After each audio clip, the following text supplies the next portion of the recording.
The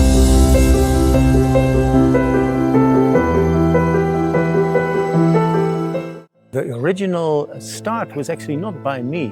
Erika Speelman had done a PhD with a game in Highland, Mexico that proved very interesting and useful, and Professor Meijner van Noordwijk was one of the opponents at her PhD defense.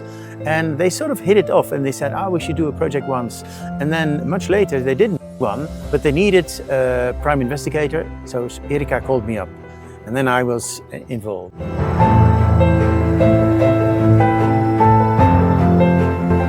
I had been doing games for a very long time, and games are sort of the language of those who have no power but they have ideas, they have an imagination, they have a will to work together.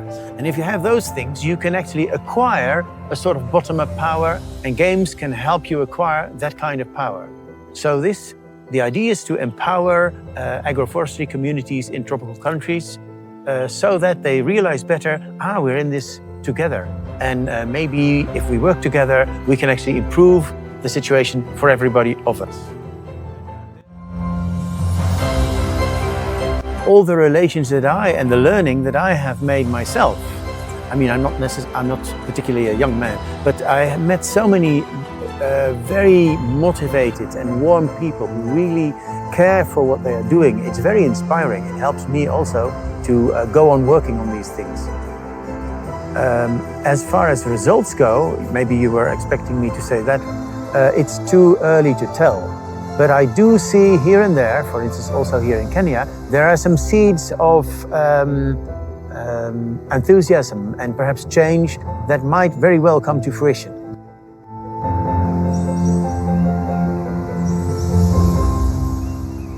When we started the program, we were convinced that games need to be developed in the local context, because we had seen before that if a standard game is used in people with farmers in the countryside, it falls flat because people don't understand what it refers to. So the most positive surprise was in this program that everyone coming back from the game came with very positive stories, that they had found a way to make a game that was very acceptable for people and very useful. I think one of the surprises was when in the pre-testing of a game, that people had thought the game would be about forest and what people do. And when you play with the players, they first of all would say, no, this is another person from the capital coming here, what should happen? And we are the one controlling this landscape. So how important the power relations are around any landscape, around anything by water. And some of the games were explicit on that, and in others they had to learn that it has to be incorporated there. I think that's a surprise, at the same time not so surprising once you think about it, but a very positive response to all the games in all the places where people were trying it hard to make it locally adaptable and locally fit.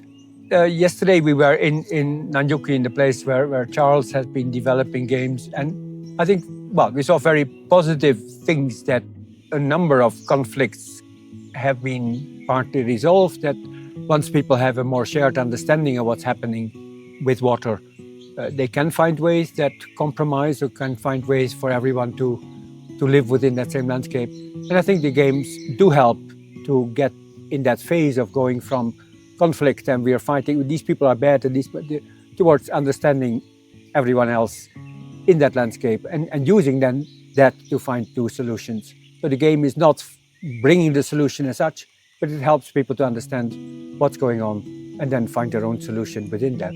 So I think a very positive experience so far.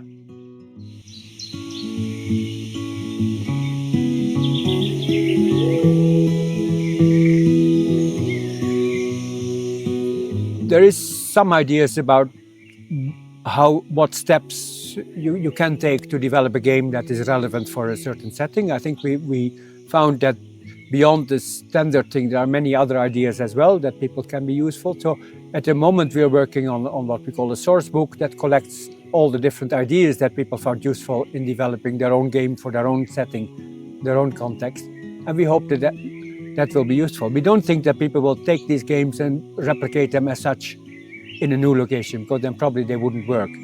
We hope that people get inspiration from the collection of games we have, and get confident that they can make their own game or they can adapt it and they can borrow from existing games. They don't have to start from zero, but they have to still make something that looks as if it is locally developed, because our current idea is that, yeah, it has to look very local in order to be relevant. And we have tools for that we will bring together in that source book based on our own experience so far.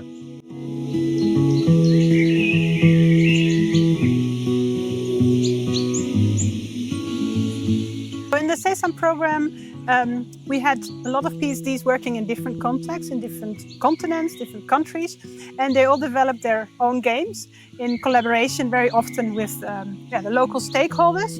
And these were stakeholders, really local, like farmers, but sometimes up to decision makers. And everybody had a slightly different approach to that.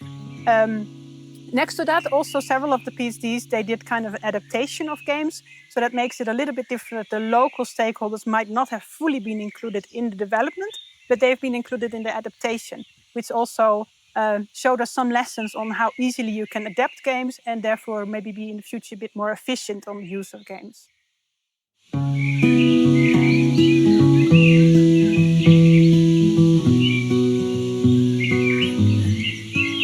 I think I see a huge increase in interest in games. Definitely since I started working with them almost 20 years ago, people were still very skeptical, and increasingly people are more and more interested, and it's even become some kind of a buzzword, serious games. So, and definitely also through these days, the seminar that we had here at ICRAF, and today we had a mini course, there's a lot of interest in people and they immediately get engaged when they're playing these games.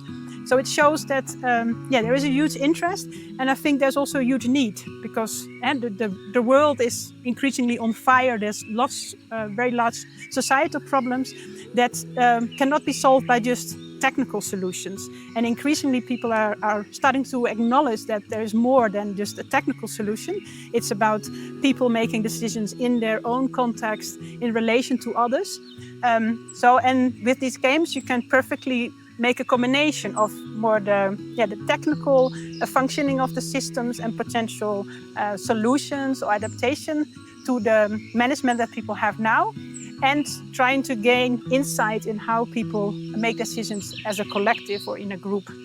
So it's for us as researchers very interesting to learn from how people make decisions in these settings, but also for the players, they really learn from each other's perspectives, and also practically on how can they communicate, how can they start a process on maybe reaching some consensus on potential solutions.